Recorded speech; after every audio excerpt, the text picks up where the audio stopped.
cada mês, né, participando, mas hoje vocês estão sob meus cuidados. Hoje é minha aula. Justamente nesse final de semana eu gripei. Chega a vez, gente aqui. Estou à base de Sorine, esse aqui outro para. Mas não está filmando isso não, né? Nossa, por favor, edita isso. Mas vamos, com a graça de Deus, chegar até o final. O tema de hoje, então, é inteligência emocional. Nós fizemos a organização dos temas de uma forma coerente, né? Vocês começaram vendo a parte anatômica, fisiológica, com a professora Naomi, para entender um pouquinho das estruturas. Depois a professora Tércia deu a parte das inteligências múltiplas, a teoria. E agora a gente vai ramificar. Hoje a inteligência emocional especificamente, mas nós vamos fazer alguns links ao longo da aula com as coisas que vocês viram nas aulas passadas.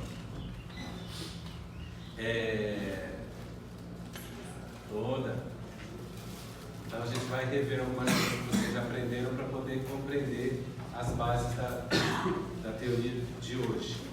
Outra informação que eu quero aproveitar e dar para vocês, alguns têm me perguntado com relação aos materiais das aulas. Eu peço desculpas, essa responsabilidade é minha e ainda não está no site porque eu me atrasei em cobrar os professores.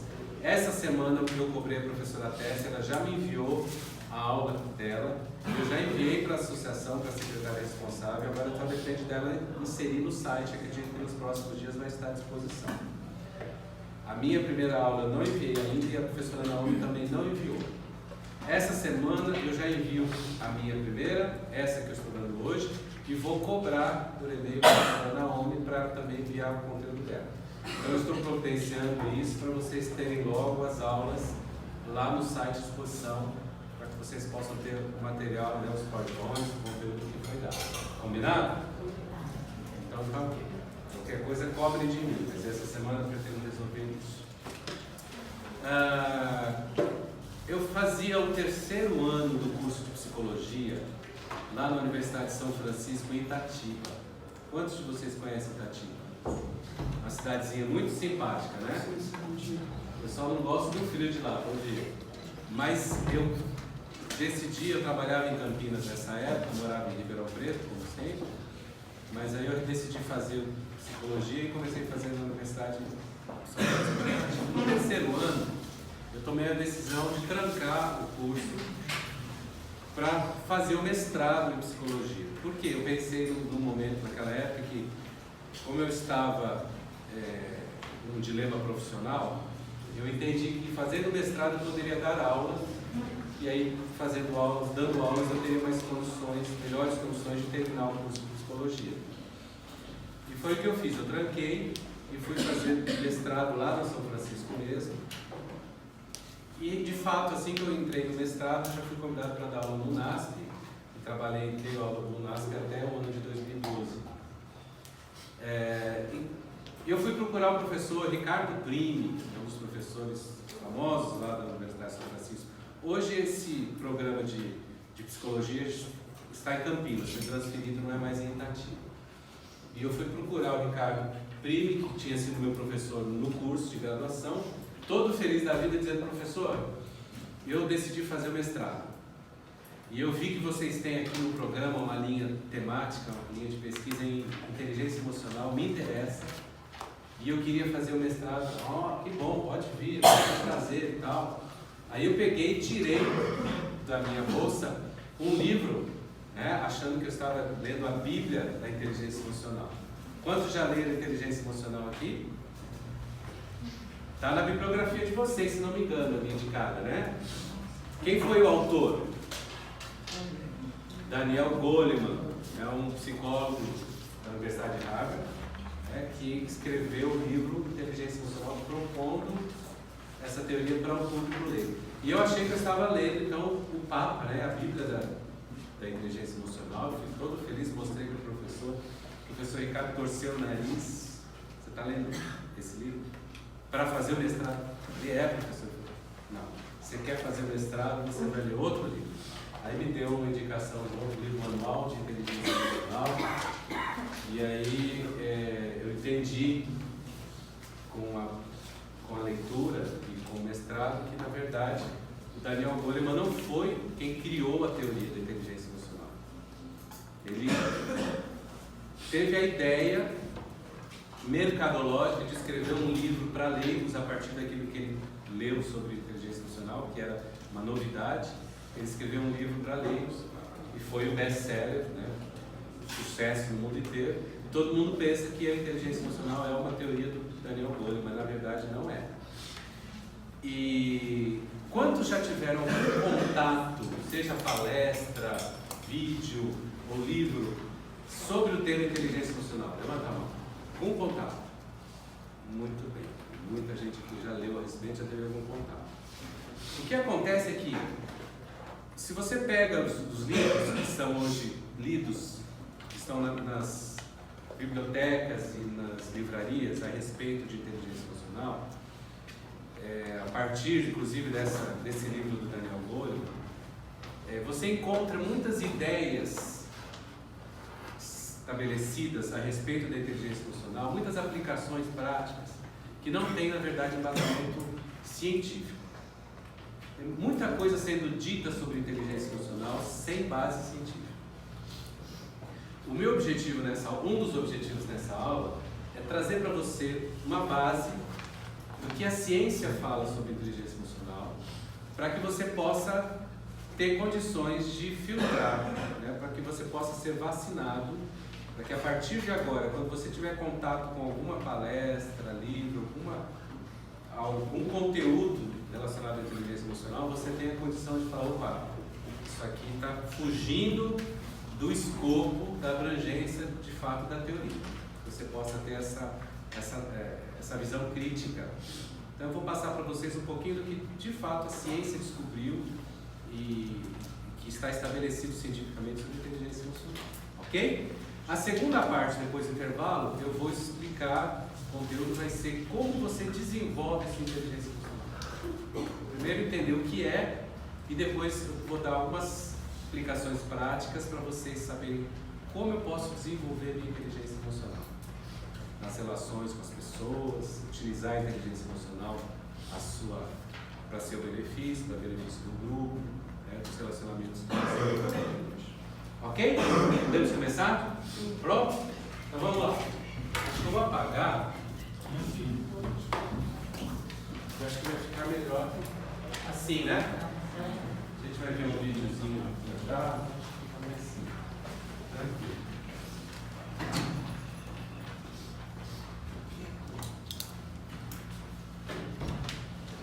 Bom, eu não sei se vocês lembram, espero que lembrem, que a primeira aula que vocês tiveram juntos com a turma 2, eu falei sobre as teorias da inteligência.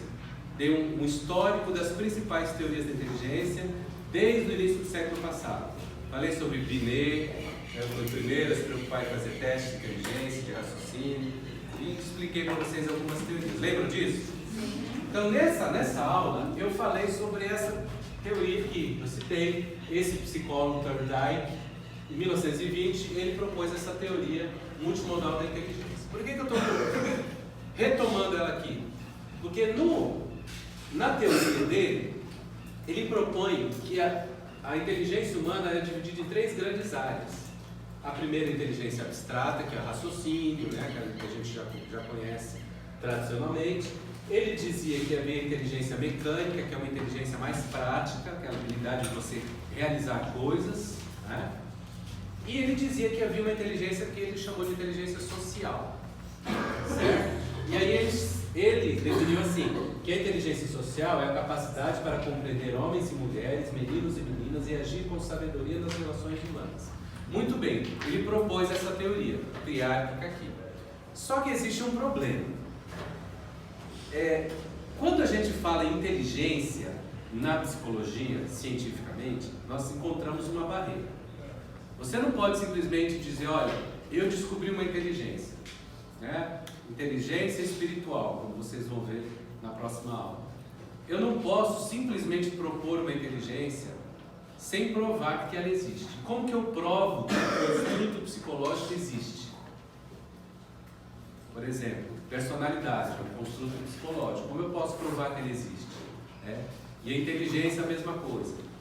Eu preciso ser capaz de construir instrumentos que meçam, que possam medir esse construto que eu propus. Então, por exemplo, inteligência lógico-matemática. Vocês viram lá das múltiplas com a Pérsia. Eu tenho como medir a inteligência lógico-matemática? Através de teste de problemas de matemática, certo? Então, todas as inteligências, para serem aceitas no currículo como inteligências pela ciência, um dos pré-requisitos é que você tenha condições de medi-la. E aí, quando chegou na hora de medir a inteligência social, tanto o autor da teoria quanto outros cientistas que começaram a ler a respeito, começaram a tentar construir testes, instrumentos que pudessem medir a inteligência social. E aí eles tiveram um problema. Na hora de eles estudarem esses instrumentos cientificamente, fazerem comparações, correlações, eles começaram a descobrir que os resultados dos testes criados de inteligência social eram muito similares a outros testes de inteligência, de outras inteligências. Por exemplo, inteligência verbal. Os resultados dos testes de inteligência verbal que já eram conhecidos começaram a se sobrepor à inteligência social, como se fosse de fato uma coisa só. Eles começaram a ter muita dificuldade em separar, identificar, discriminar a inteligência social das outras inteligências. E aí, com essa dificuldade, eles acabaram desanimando e se debruçaram somente nas inteligências abstrata e mecânica que já estavam sendo propostas por outras teorias que vocês viram também, desde o Binet. Então, o próprio meio científico desanimou, encostou, deixou de lado essa área da inteligência social e não se fez pesquisa muito sobre isso ao longo das primeiras décadas do século passado. É por isso que hoje nós temos problemas, alguns problemas sérios que eu vou comentar com vocês nessa aula ainda, em relação a essas inteligências, habilidades sociais como inteligência. Porque isso foi esquecido, foi deixado de lado pela psicologia. E por isso que a inteligência emocional faz hoje tanto sucesso. Porque ela deveria ter sido pesquisada já há muito tempo, mas a ciência deixou ela em segundo plano. E aí a gente vai ver que ela vai ser retomada, o interesse por isso, por essa área, vai ser retomado só depois. Aqui alguns problemas que eu falei para você, que algumas críticas que foram feitas a essa inteligência social do Dordai. A definição é muito ampla, não tem condição de preparar instrumentos para avaliá-la, ela se relaciona demais com outras formas de inteligência, então isso tudo tornou o construto muito confuso e difícil de ser estabelecido. Aí em 1980, olha só, nós estávamos falando de 20, só em 1980 que é retomado o interesse pela inteligência social, através dos estudos de um psicólogo americano chamado Robert Steinberg, é vivo até hoje, e ele propôs a chamada inteligência prática. Dentro dessa proposta, dessa vertente da chamada inteligência prática, ele diz que existe perfil de pessoa inteligente, inclui características sociais, como aceitar os outros como são, admitir os erros, demonstrar interesse no mundo como um todo, desenvolvimento de um experimento para avaliação de inteligência social. O que ele fez? Então ele tentou novamente medir a inteligência social. Como? Ele criou um instrumento em que ele mostrava fotos de casais para pessoas que não conheciam, e as pessoas tinham que identificar se o casal, se os dois, o homem e a mulher da foto, se conheciam ou não. Fotos de homens e mulheres juntos, Então, se eram casais, se eram conhecidos ou se não. Então, através da foto, a pessoa tinha que identificar se os dois tinham alguma relação ou não. Segundo ele, era uma habilidade que as pessoas tinham que ter para perceber, através da foto, se havia alguma interação entre os dois. E ele chamou isso de habilidade social. Então, foi a primeira tentativa, depois desse período todo, de tentar avaliar a chamada inteligência social. E aí, em 83, vocês viram isso com a tese, só estou repassando para vocês lembrarem, o Gardner retoma as inteligências sociais, só que chamando agora de inteligência interpessoal. Vocês têm, né? Essas duas, intrapessoal e interpessoal.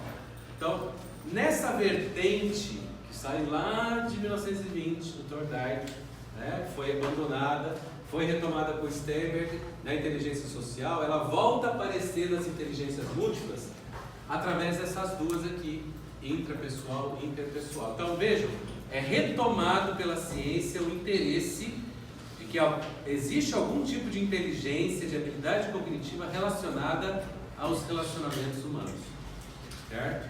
Que a gente chamou inicialmente de inteligência social e que Gardner chama de inteligência intra e interpessoal. E finalmente, então, já nessa linha de interesse, isso foi amadurecendo através desses autores que a gente viu, até que finalmente, em 1990, uma dupla de psicólogos americanos, John May e Peter Salovey, propuseram, eles publicaram um artigo com o título Inteligência Emocional. Então esses são os pais da criança verdadeiros, tá? O Goleman leu o trabalho deles e teve a ideia de escrever um livro para o público leigo. Mas o que de fato é pesquisado cientificamente a partir da proposta do May e do Selo não é normalmente divulgado nos meios leigos. Você não encontra livros nas livrarias, o que de fato está nos artigos de pesquisa dessa área, né? Você encontra esses livros de livrarias que trazem alguns conceitos um pouco exagerados, né? Que passam dos limites científicos e às vezes fazem algumas declarações um pouco distorcidas, que não estão comprovadas cientificamente. Mas May e Salovey, então, em 1990, propõem o termo inteligência emocional, certo? E, segundo eles, a inteligência emocional seria uma subclasse da inteligência social, naquela mesma vertente, né, da inteligência social. Só que ela se diferencia por se tratar única e exclusivamente do processamento de informações carregadas de emoções e sentimentos. Se você gosta de anotar coisas, apesar de que isso aqui vai para vocês no site, mas quem gosta de anotar, eu sugiro que anote essa frase, olha, inteligência emocional, resumida em uma frase, ela se trata do processamento de informações carregadas de emoções e sentimentos. Toda vez que há processamento de informação, você está tratando de quê? Inteligência, certo? Cognição, processamento, raciocínio. Só que é processamento de informações específicas da área de emoções e sentimentos. Quando a sua mente processa informações, dados relacionados a emoções e sentimentos, você está falando de inteligência emocional. Ok? Tranquilo até aí, gente? Não muda.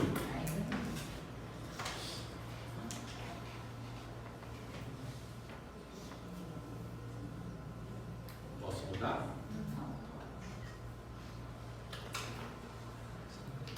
Agora pode. Estou mudando. Olha, tradicionalmente, isso é uma visão lá desde o século XVIII. Tradicionalmente, a mente humana está dividida em 3 áreas. Até se falou uma coisa sobre isso também, se vocês lembram. Basicamente, a mente humana se divide em 3 grandes áreas. A área cognitiva. O que é cognição? Sinônimo de? Que é? Que a gente chama de? Inteligência. Tá? Então, cognição é um sinônimo de inteligência, que abrange raciocínio, memória, todas as funções superiores que são processadas no lobo frontal e pré-frontal. A gente vai ver já o mapa disso. Tá? Então, aqui nessa área estão as questões relacionadas a todas as inteligências e habilidades humanas na área de inteligência. Certo? A outra área da mente humana, tradicionalmente reconhecida, é a área afetiva. Dentro dessa área, você tem tudo relacionado a emoções, sentimentos, tá? Aos afetos, que estão dentro dessa área aqui. Nós vamos ver também a área cerebral relacionada a isso. E a terceira área da mente humana, tradicionalmente é conhecida como a área da conação, ou área conativa. O que significa conação? Conação é sinônimo de volição ou vontade. Tudo relacionado ao desejo, vontade.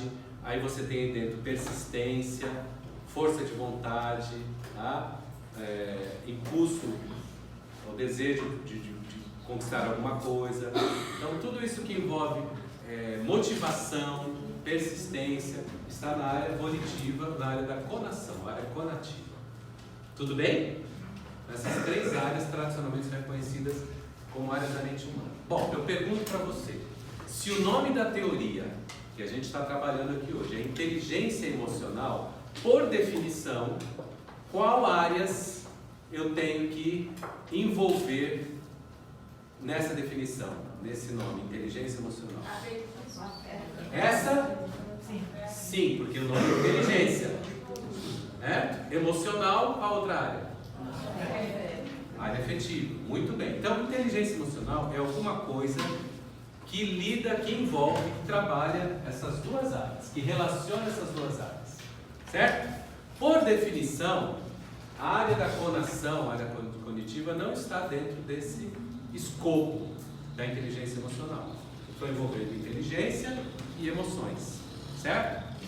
Bom, eu falei para vocês que a área da conação, ela está relacionada à persistência, força de vontade, motivação. Certo?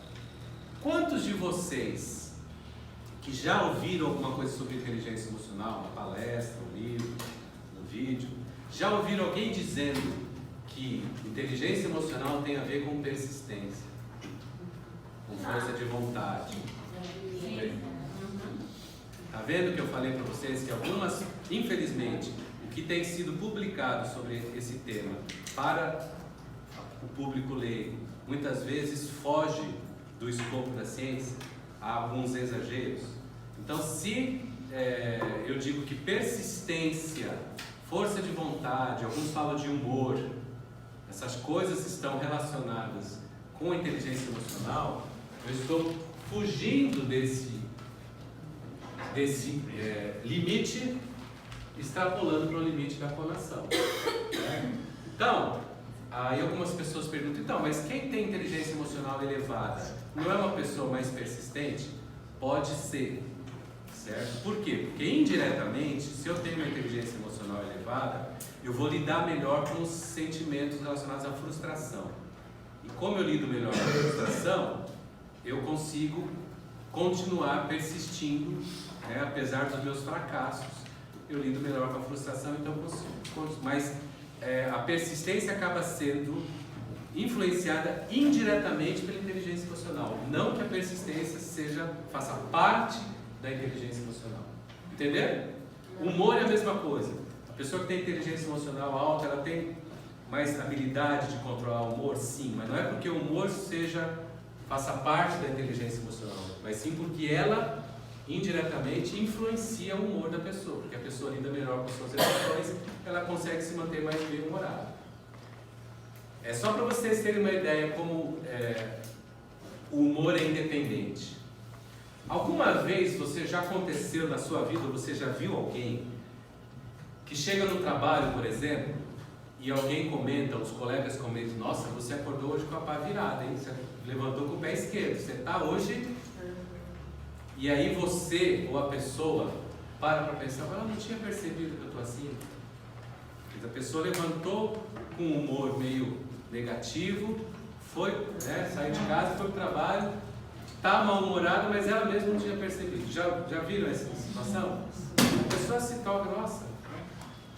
Então, se eu não tive consciência para poder ter um humor negativo, eu não posso chamar isso de inteligência, porque inteligência inclui o quê? Raciocínio, pensamento, eu tenho que ter consciência sobre, eu tenho que processar para poder chamar de inteligência. Então, se o humor ele é independente da minha consciência, do meu raciocínio, ele não pode ser chamado de inteligência, logo não pode ser inteligência emocional. Entendeu? É óbvio, né? Então, a inteligência emocional pode influenciar o humor? Pode, mas dizer que o humor faz parte da inteligência emocional, não, nem humor, nem persistência, nada disso. Entendido isso, Aqui eu coloquei um resuminho só para vocês, para diferenciar. Né? A área cognitiva está relacionada ao quê? Ao pensamento, memória, raciocínio, julgamento, abstração, né?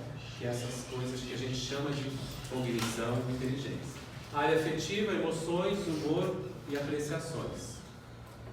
E a área da conação, motivações, busca de objetivos, persistência.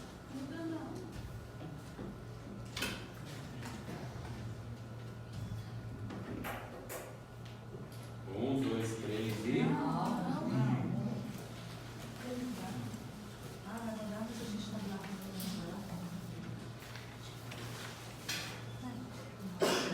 Pronto?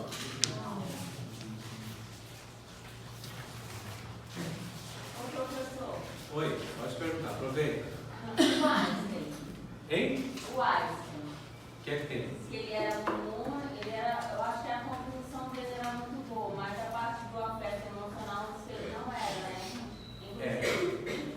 Eu não tive o privilégio de conhecê-lo, Mas mas falam que ele não era muito bom de relacionamento. tem uma história que ele teve um filho, né? E que esse filho, ele ficou no hospício, tipo assim, ele abandonou o filho, nunca foi ver. Ele, inclusive, disse que tinha, não sei se era um Freud que tratava o filho do Einstein, né? Por causa desse problema de loucura dele lá. Eles tiveram uma amizade, né? Uma história lá. Achei super interessante. Então, ele não tinha essa parte, ele funcionava muito bem, mas o afeto, ele não deixou de dar o afeto pro filho, né? Abandonou totalmente. Provavelmente ele tinha a área cognitiva muito, provavelmente não, ele tinha a área cognitiva muito desenvolvida, mas a inteligência emocional parece que não era forte do Einstein mesmo, não. Professor, Pode falar. Posso mudar? eu tenho um amigo que ele não tem assim, tem 60 anos, mas ele não tem percepção das coisas. Por exemplo, você tem uma coisa para fazer, ele não tem assim, aquela percepção que pode te ajudar. Você precisa de ajuda e ele não tem assim, iniciativa de dizer, eu vou te ajudar, vou fazer isso para você. O que é? Isso é falta de inteligência ou é problema? Não, pode ser falta de iniciativa. Pode ser até uma questão relacionada à área da conação, que é aquela área da vontade, que tem a ver Não, com mas ele tem vontade, ele é esforçado, mas ele não tem assim, aquele insight. Pode ser, pode ter alguma limitação da inteligência, é possível. Ninguém para ver. Gente, agora nós vamos assistir um filmezinho rápido, um desenho, que fala um pouquinho sobre essa questão emoção e inteligência, o raciocínio e emoção. Não sei quantos já assistiram, mas me permitam.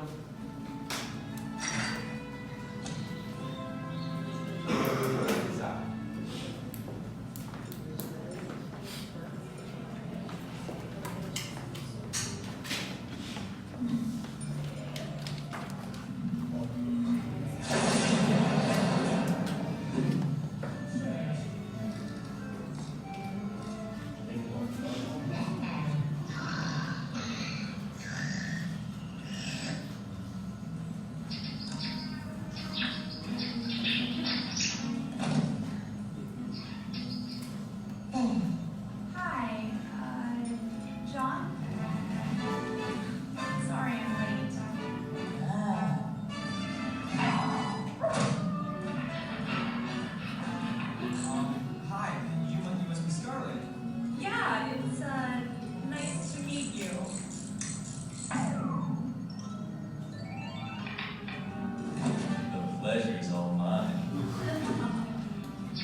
Posso pedir para ligar o ar?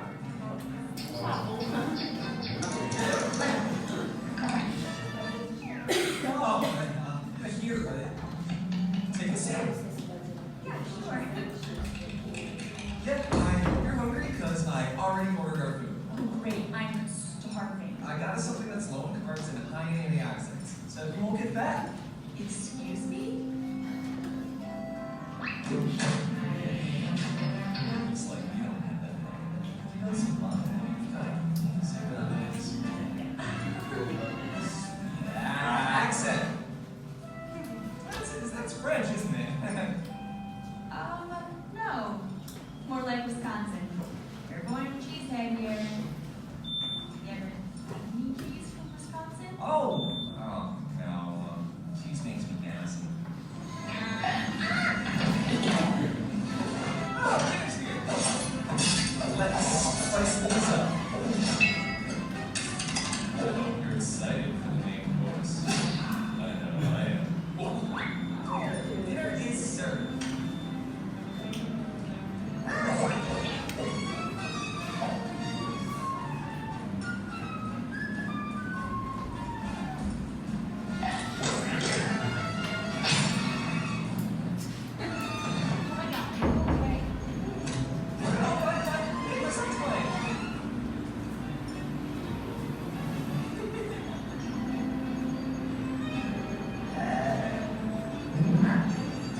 filminhos, o desenho traz uma questão interessante.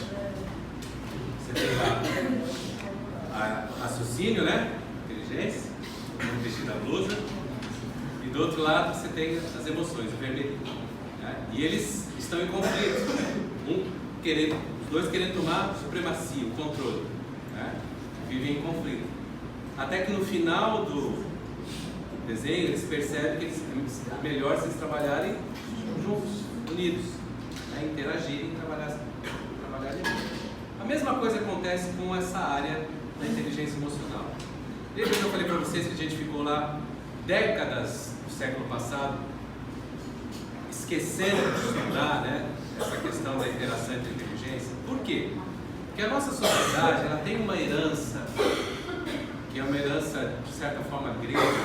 Havia uma linha filosófica grega clássica que chamava-se estoicismo, os estoicos. Eles tinham a seguinte ideia, de que as emoções atrapalham o pensamento. A gente não tem isso até hoje, nossa sociedade não pensa assim. Olha, usa a cabeça, usa o raciocínio, né? Usa a razão, seja frio, não deixa as emoções atrapalhar. A gente tem uma ideia de que as emoções assumem o controle e descontrolam a gente. Elas atrapalham a decisão e o pensamento. Isso é uma ideia de origem estoica, né? A gente tem a tendência de separar. Raciocínio é uma coisa boa, você deve utilizar a sua inteligência, o raciocínio, mas emoções você tem que tomar cuidado, porque se elas entrarem em cena, elas podem atrapalhar. A inteligência emocional é uma teoria que vem justamente resgatar esse menosprezo, né, que foi dado à questão da interação da emoção, da inteligência. E dizer que a maneira mais inteligente de você lidar com as situações da vida, com os relacionamentos, é justamente aprendendo a harmonizar inteligência e emoção. Essa é a proposta da inteligência emocional. O jeito melhor de você pensar, de você decidir, a forma melhor adaptativa para você, né, para o ser humano, é utilizando uma interação sábia da inteligência e da emoção, e não simplesmente uma das duas. Você precisa das duas juntas para poder ter um sucesso maior nas suas decisões, nos seus relacionamentos, em tudo que você faz. Então, essa é a proposta, e o filme mostra isso, né? Como é que as duas estão em conflito em determinado momento, as duas áreas resolvem trabalhar juntos, e aí tem uma eficiência, tem um sucesso maior. Certo? Se puder dar uma fechadinha na janela, para não atrapalhar o ar, acho que é melhor. Gente, nós vimos aqui na aula da Naomi, vou retomar para vocês. Aqui está o cérebro, certo? Aqui na frente nós temos o lobo frontal, né? Córtex pré-frontal e o lobo frontal. Essa área do cérebro frontal é responsável pela inteligência, ou aquilo que nós chamamos de funções superiores. É aquilo que o ser humano tem além dos animais. Memória mais desenvolvida, pensamento, raciocínio, lógico, né? Toda essa parte que a gente chama de cognição e inteligência, ela é processada nessa área do cérebro. E as emoções, elas são processadas nessa área interna no meio do cérebro, chamada de sistema límbico. Não sei se dá para ler aqui, sistema límbico, tá? Várias estruturas, como hipotálamo, amígdala, hipocampo, que é relacionado à memória, o tálamo. Essas áreas são as áreas onde se processam as emoções. Inteligência emocional, lembra que eu falei para vocês anotarem? Processamento de informações com conteúdo emocional. Então, existem neurônios que fazem uma ligação dessa área com a área pré-frontal e frontal. Então, esses neurônios que fazem a ligação entre essas duas áreas estão relacionados ao que a gente chama de inteligência emocional, tá? Que permite que você raciocine sobre as emoções ou que você utilize as emoções para facilitar e melhorar o teu raciocínio e o teu pensamento. Tudo bem, gente? E aí? Tranquilo? Localizaram? Posso passar isso. Bom, aqui eu coloquei duas citações do livro de Daniel Goleman, o famoso cérebro, que são para vocês entenderem como que, a partir do que vocês viram até aqui, essas citações são incoerentes com aquilo que a ciência estabeleceu, né, descobriu até hoje sobre a inteligência emocional. Por exemplo, aqui o Daniel Goleman, na página 46, ele diz o seguinte, que a inteligência emocional seria a capacidade de criar motivações. Já começamos com um problema. Motivação é de que área? Conação, não tem nada a ver nem com a cognição, nem com a área afetiva. De persistir no objetivo, novamente, persistência, conação. Então ele está dizendo que coisas que estão relacionadas indiretamente, influenciadas pela inteligência emocional, ele está chamando de inteligência emocional, não é? De se manter em bom estado de espírito e de impedir que a ansiedade interfira na capacidade de raciocinar, de ser empático e autoconfiante. Então ele extrapola um pouco do limite científico da teoria, né? Coloca algumas coisas exageradas. E essa aqui é pior, né? A pior citação dele no livro. Ele diz que a inteligência emocional é um conjunto de traços que alguns chamariam de caráter.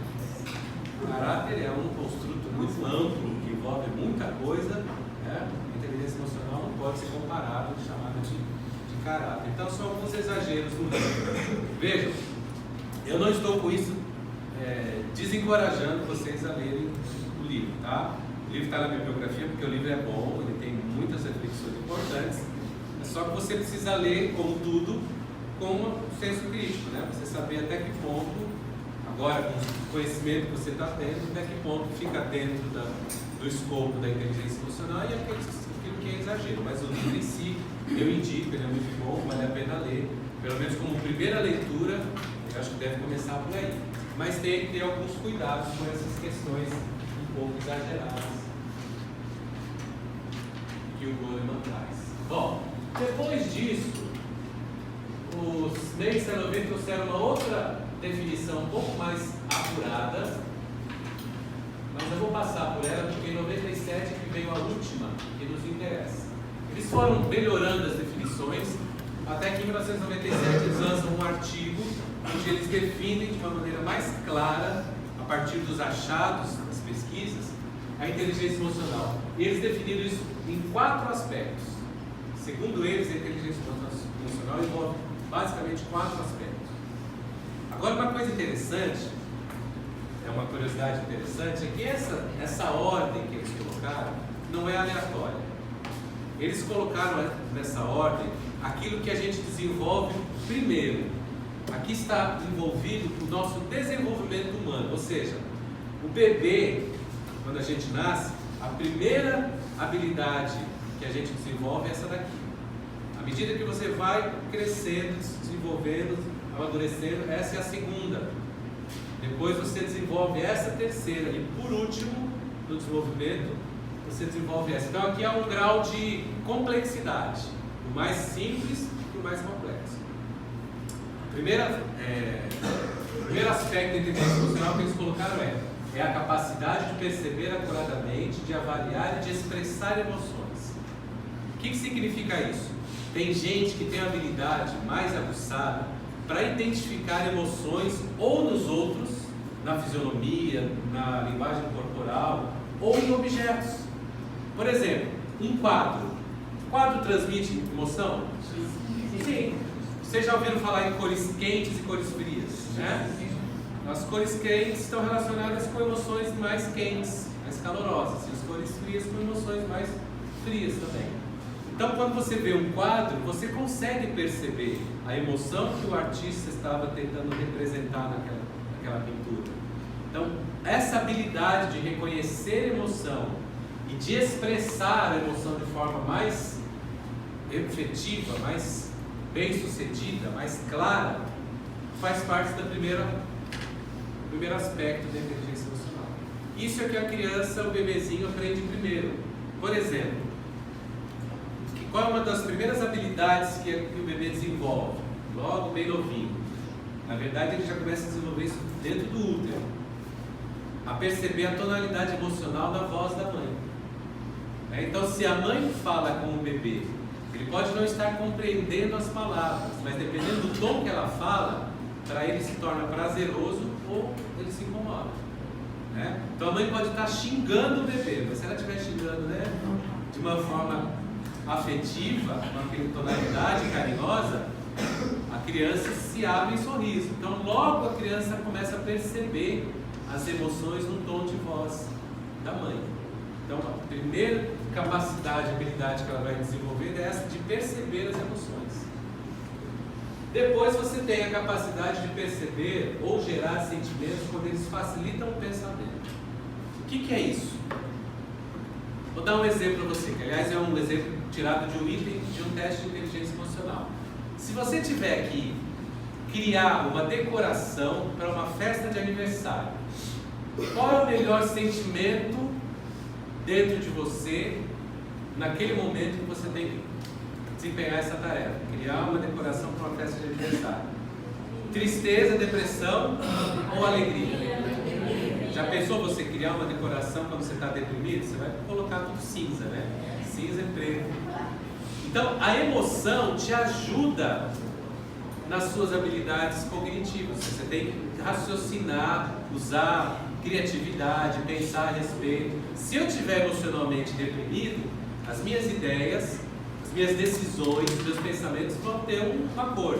Se eu estiver emocionalmente satisfeito, alegre, né, entusiasmado, as minhas decisões, o meu raciocínio vai ter uma outra cor. Então você conseguir criar dentro de você a emoção necessária para tomar uma decisão, para pensar melhor, para decidir alguma coisa, para raciocinar melhor, é uma habilidade também da inteligência emocional. Aí você fala, mas como é que eu crio dentro de mim uma emoção? Quer dizer, eu não sou normalmente refém da emoção? Não. As pessoas que têm inteligência emocional bem desenvolvidas, elas conseguem ter a habilidade de controlar suas emoções. Isso a gente pode fazer de várias técnicas. Por exemplo, já ouviram falar em programação neurolinguística? Já ouviram, né? Até uma época, quando começou a se falar em programação neurolinguística, alguns começaram a criticar na igreja, dizer que isso aí tinha a ver com a nova era, né, tal, que se programasse, etc. Eu descobri, no livro Mente, Caráter e Personalidade, que Ellen White fala de programação neurolinguística, não com esse nome. Mas ela diz o seguinte, que daquilo que o coração está cheio, a boca fala. Até aí todo mundo já sabe. Mas ela fala que o contrário também acontece. Aquilo que você fala e determina na sua boca, também tem capacidade de influenciar o seu coração. Então, quer fazer um teste? No dia que você estiver mal, deprimido, a gente expressa na nossa linguagem corporal as nossas emoções, não é? Então, como é que eu estou? Como é que você reconhece uma pessoa que está deprimida, está muito triste, angustiada? Como é que ela anda normalmente? Cabeça baixa, os ombros curvados, arrastando os pés, não é? Lentamente, isso aqui é uma pessoa desanimada, né? Deprimida. Sai assim. Se você um dia se perceber, olha, hoje eu estou desanimado, estou para baixo, faça a seguinte experiência. Olha a utilização da sua vontade, da sua escolha, né? Para isso é necessário pensamento e raciocínio. Fala, não, eu estou triste, eu estou desanimado. Faça a seguinte experiência. Começa a agir como se você estivesse feliz, como se você estivesse alegre. Então, como que uma pessoa feliz e alegre age? Peito para cima, cabeça para cima e sai assobiando. Você vai perceber que aos poucos o seu humor vai mudando. A sua atitude corporal influencia e controla o seu coração, o seu humor.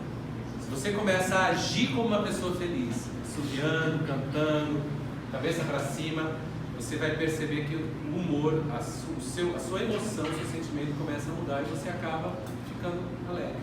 Então você tem controle também sobre as emoções, certo? Faça essa experiência. Então, essa capacidade de você gerar o sentimento de você, em você, para te ajudar a pensar melhor, a decidir, a raciocinar, é uma habilidade da inteligência emocional. A outra é a capacidade de compreender a emoção e o conhecimento emocional. Isso tem a ver muito com autoconhecimento, ou seja, eu saber exatamente o que é que eu estou sentindo.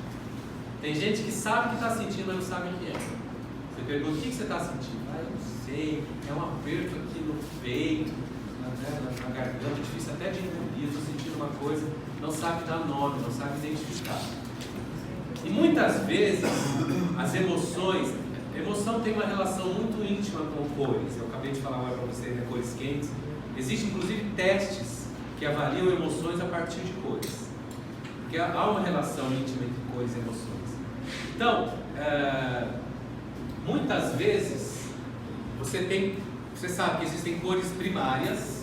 Já estudaram isso, né? Quais são as cores primárias? Vermelho, amarelo e azul, né? Essas são as cores primárias. E depois você tem as cores secundárias, que são misturas entre elas, as outras cores. Emoção é igual, você tem as emoções chamadas primárias, que são as primitivas, raiva, medo, alegria. Isso varia de autor para autor, alguns colocam um número, outros colocam outro número de primárias. Mas você tem as primárias. Você tem também as secundárias, que são misturas entre as primárias. Então, dependendo do que você mistura, 2 ou 3 emoções diferentes, você gera uma emoção secundária, certo? Então, eu vou entregar para vocês já já o cartãozinho relacionando, listando, nós vamos fazer uma atividade, vamos usar ele. As primárias e uma série de emoções secundárias, que são misturas das primárias, certo? Então, a capacidade de olhar para si, identificar exatamente qual a emoção que eu estou sentindo, se ela é mistura de uma para outra, se é uma que está se tornando outra, porque às vezes acontece isso, você começa a sentir uma coisa, depois ela vai se transformando em outro sentimento. Essa habilidade também faz parte da inteligência emocional. E por último, mais complexo, é a capacidade de controlar as emoções para promover o crescimento emocional e intelectual.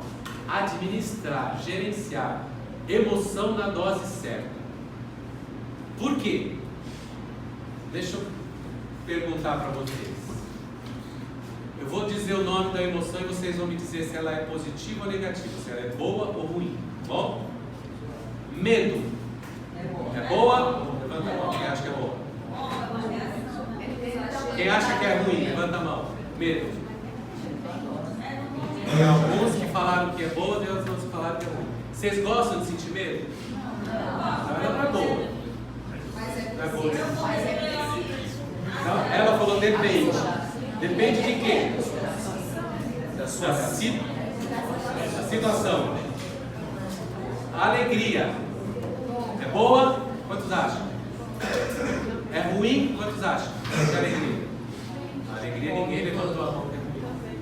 Todos acham que ela é positiva. Raiva. Boa? Boa? Ruim? Todos acham raiva ruim? A maioria acha que é ruim. Bom, gente, a emoção, é verdade que a gente não gosta de sentir algumas, certo? Mas emoção não tem qualidade positiva ou negativa. Todas as emoções são neutras.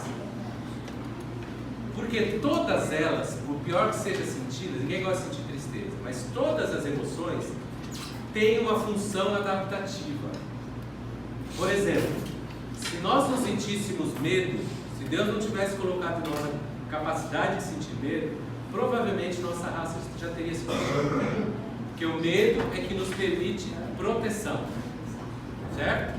Então, todas as emoções. Raiva, o que é raiva? Raiva é uma emoção relacionada, é uma reação a uma situação de injustiça, seja qualquer tipo, com qualquer que seja.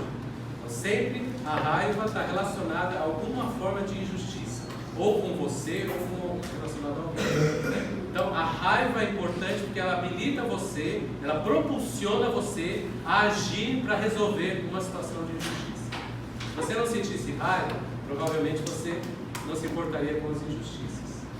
Então, todas as emoções, elas são neutras. O que determina se ela vai ser positiva ou negativa é o comportamento que você adota em função da emoção que você sente. Certo? O que eu faço em função do que eu sinto é que é positivo ou negativo, não a emoção em si. Ok? Então nós temos que prestar atenção nisso. Sentir raiva não é ruim. Agora, ofender alguém porque eu estou com raiva passa a ser ruim. Então, as minhas atitudes. E esse controle tem a ver com essa capacidade da inteligência emocional, de gerenciar, administrar a emoção dentro dela, para que ela possa ser expressa de uma maneira positiva e não negativa. Para isso tem que ter controle sobre ela. A capacidade de compreender a emoção e o conhecimento emocional, a partir disso daí, automaticamente a nossa capacidade de controlar essas emoções para promover o crescimento, isso aí é muito verdadeiro. Porque eu tive uma depressão há uns anos atrás, muito forte. Eu era dependente de 4 remédios de faixa preta. E eu fiquei vários anos com esses remédios. A partir do momento, faz 13 anos que eu estou na igreja, a partir do momento que eu comecei a me envolver com a igreja, tudo, eu comecei a entender e a compreender aquilo que eu estava sentindo. E hoje eu sei tanto lidar com essas, porque eu tenho até hoje. Eu acho que quem tem depressão, de repente, no momento, não fica dependente, ela não sabe. Ela tente. Não fala que é uma cura por inteiro. Você fica controlado. Exatamente, é controlado. Mas eu não tomo remédio mais. Porque eu aprendi de uma tal forma, por causa de compreender as minhas emoções, eu aprendi a lidar com elas. Tá. Então, hoje, se eu percebo que estou levando depressiva, eu faço as minhas orações, eu já ponho no louvor, e automaticamente eu já vou mudando meus pensamentos, vou lidando com aquilo, e chega na hora do almoço, por exemplo, eu já sou outra pessoa. Você controla. Então eu aprendi. Você falou uma coisa importante que eu tinha esquecido. Essas habilidades, essas capacidades não são distantes, não são dependentes. Uma depende da outra. E do mesmo jeito que eu falei que parte da mais simples para a mais complexa, se você não tem a anterior, você também não consegue a próxima. Então, se você não tem, por exemplo, a capacidade de compreender bem a emoção em você, automaticamente você não consegue a mais complexa, que é administrar, é gerenciar essas emoções. Tá? Tem como uma pessoa com ela tem como Sim. dizem, não só dizem como médicos, até pessoas assim, espirituais, muito boas, pastores mesmo, que tem pessoas que não podem viver sem medicação. Também é verdade. Casos e casos. Tem gente que consegue superar sozinho por mecanismos. Tem gente que é questão de ausência de substâncias, né? Acho que não chegou a tá? E quando você tem essa ausência de substâncias, você precisa de medicamento para poder produzir. Então aí não tem como ficar assim. Então tem casos e casos, né? Gente, resumindo o que eu queria que vocês entendessem, a inteligência emocional é como se fosse uma avenida de 2 pistas. Uma vai e uma vem. Pensa numa avenida. De um lado, você tem a mão da cognição, processamento intelectual, certo? Então, você utiliza a cognição para trabalhar as emoções, para pensar sobre o que você está sentindo, para decidir, para raciocinar sobre o que você sente. Do outro lado, na outra mão, você tem as emoções, e você utiliza as emoções para te ajudar a pensar melhor, a raciocinar melhor, a tomar decisões melhores. Então, por isso é uma mão de 2 vias. De um lado, cognição agindo sobre a emoção, do outro lado, a emoção agindo sobre a cognição. Isso envolve, basicamente, o conceito de inteligência emocional. Ok? Ficou claro, gente? Sim. Que bom. Agora, nós vamos pôr a mão na massa. Quero fazer uma atividade com vocês. Vocês vão se dividir em grupos. Nós vamos fazer uma atividade relacionada à primeira capacidade, que é a capacidade de expressar e identificar emoções no outro, tá? Que a gente viu lá, a primeira das habilidades da inteligência emocional. Vocês vão se dividir em grupos de, pode ser 10 pessoas, tá? Vamos ver que talvez dê uns 4 grupos. Aí cada grupo, está aqui relacionado à atividade, cada grupo vai ter que indicar um representante que seja uma pessoa que goste, que seja extrovertiva, que goste de comunicar. Por quê? Porque essa pessoa vai ter que, em mímica, expressar corporalmente uma emoção para o grupo descobrir qual é. E o grupo elege um juiz. Esse juiz normalmente pode ser aquela pessoa que não quer participar, né, que gosta de ficar na dele, então seja juiz. Seja juiz. O que o juiz vai fazer? Vai contabilizar os pontos. Eu vou passar para o juiz e para o representante do grupo uma emoção no cartãozinho que eu vou dar para vocês. Vou mostrar uma emoção. O representante vai ter que, em mímica, sem usar som, expressar essa emoção para o grupo descobrir. Só que o grupo, ele não pode falar aleatoriamente, ele tem que entrar em acordo, pensar e decidir qual a emoção. Por quê? Porque se errar, tira o ponto. Então, se a emoção for, por exemplo, medo, e o grupo começar a falar, é tristeza, tá? Cada chute errado é um ponto a menos. Então, entra em acordo e define, não, a emoção é essa, né? Vai arriscando. A hora que acertar, vai para a próxima emoção, certo? Eu vou dar 5 chances, 5 emoções que vocês vão tentar descobrir.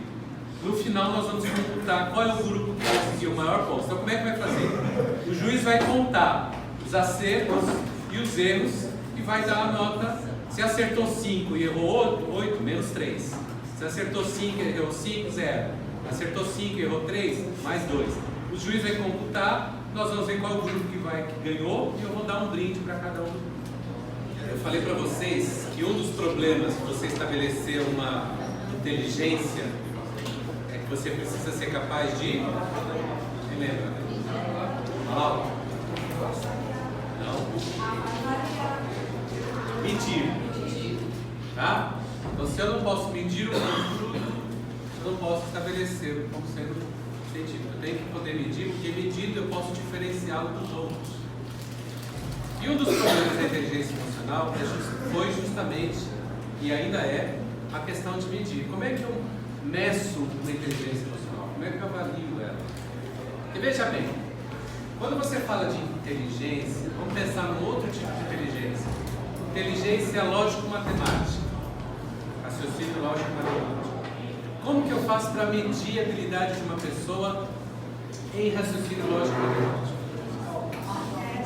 Através de cálculos, testes que envolvam cálculos, problemas de matemática, né? Soma, subtração, ou seja, eu exponho o sujeito a uma série de problemas, né, que vão testar a habilidade dele. Isso é a lógica de qualquer inteligência. Só que na inteligência emocional, o problema inicial que apareceu é como é que eu vou medir a habilidade cognitiva e emocional de uma pessoa, né? Então, alguns autores no início começaram a desenvolver testes, instrumentos de avaliação chamados testes de autorrelato. Autorrelato é um teste utilizado, por exemplo, para avaliação de personalidade, tá? Mas aí a crítica é, como é que eu posso medir inteligência através de autorrelato? Você quer ver o problema? Eu trouxe um teste aqui que eu encontrei na internet. É o tipo de teste que você encontra se você acessar a inteligência emocional na internet. Vai aparecer coisa desse tipo aqui.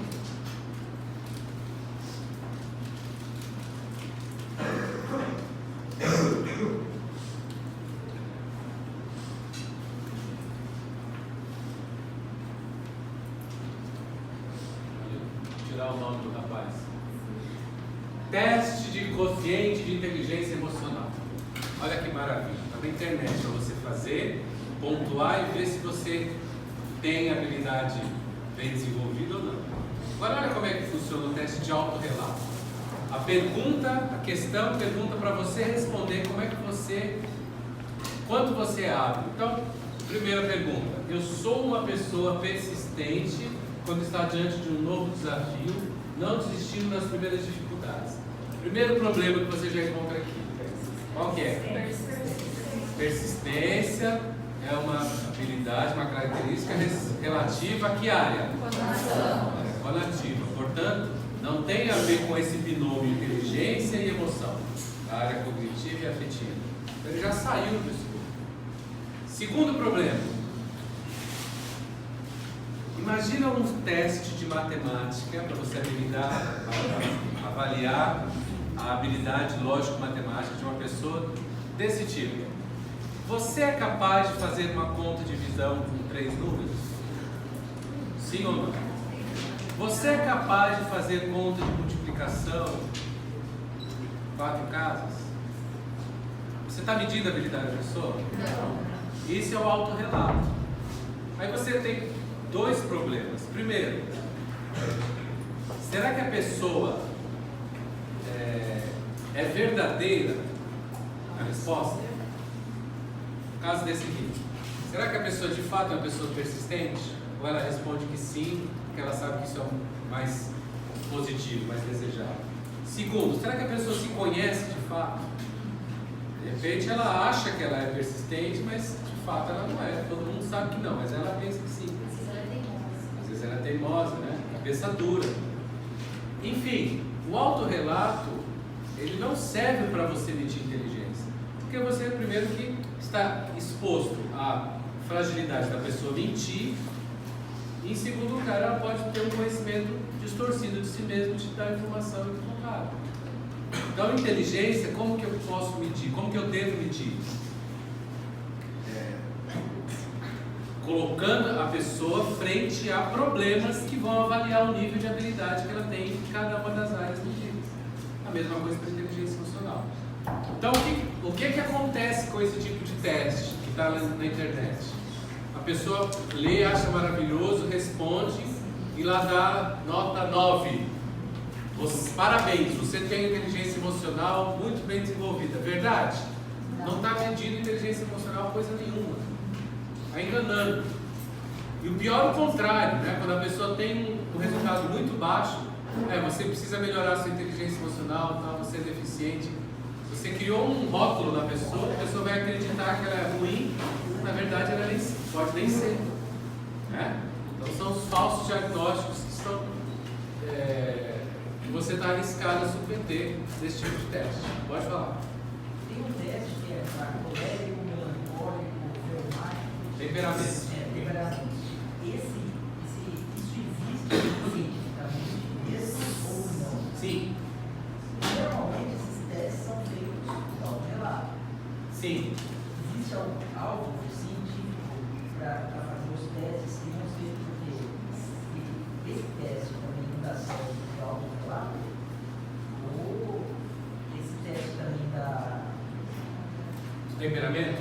Temperamento também serve a mesma coisa. Não, porque assim, quando você fala de inteligência, qualquer uma delas, próximo ao vocês não têm inteligência espiritual, é um outro problema, medir isso. Porque a pessoa propõe uma inteligência, eu descobri uma inteligência, mas depois não consegue medir para provar que ela existe. Agora, no caso da inteligência, é habilidade. No caso do temperamento, não, é uma característica da personalidade. Então, uma característica é possível se medir através de autorrelato, né? Desde que a pessoa, claro, seja honesta, né? E descreva exatamente como é que ela é. Então, é possível. Há instrumentos de autorrelato bons que conseguem, também há ruins, mas há instrumentos bons que conseguem medir personalidade, temperamento e tal, sem problema. Na inteligência que não tem jeito de usar autorrelato, porque você precisa de medir a habilidade da pessoa, força e fraqueza dela, certo? Não é uma característica. Pois não. Na inteligência emocional, razão e emoção andam juntos. Devem andar. Devem andar juntos.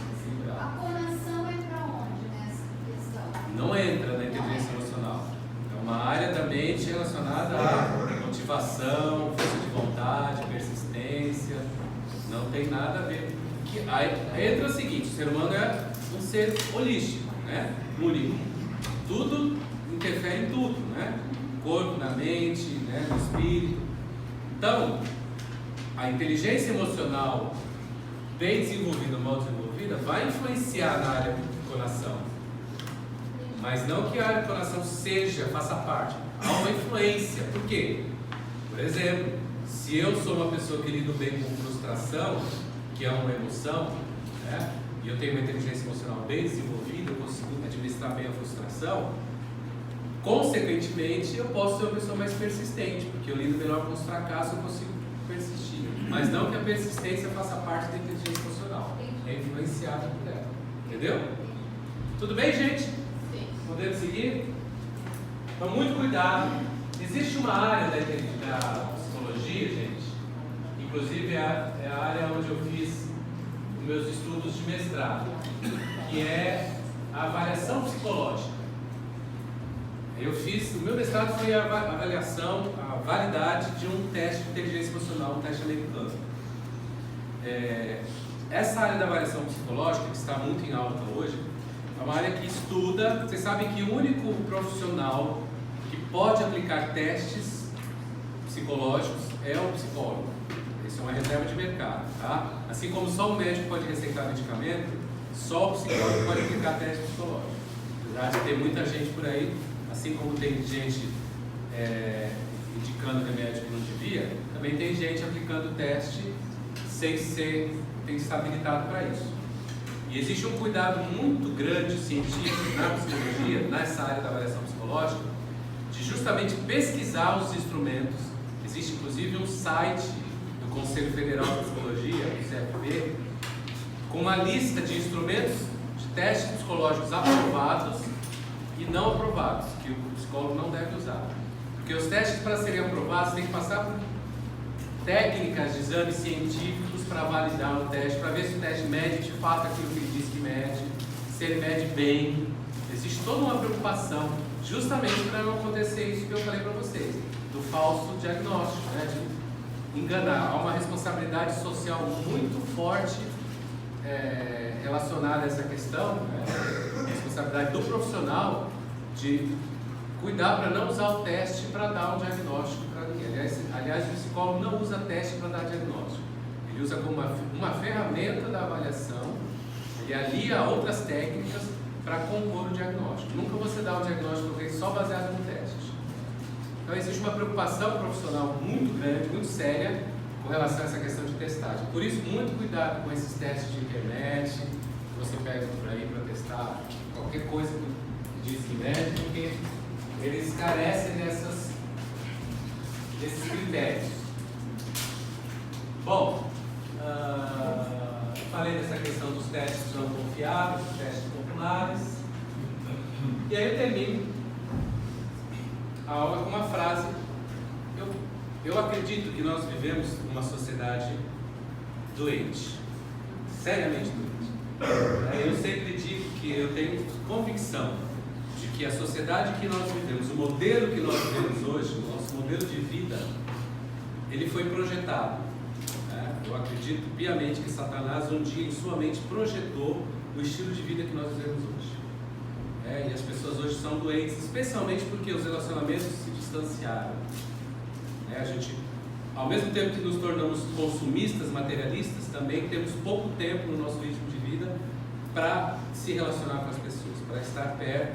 E a gente desaprende, a nossa sociedade ocidental principalmente, desaprendeu as habilidades de relacionamento, de tolerância, de paciência, enfim, habilidades sociais. E por isso que eu digo que eu acho que nós estamos num tempo, como nunca, nós precisamos hoje nos transformar em engenheiros do relacionamento. Como? Começando a construir pontes entre as pessoas. Tanta gente constrói muro hoje em dia, né? De separação, de divisão.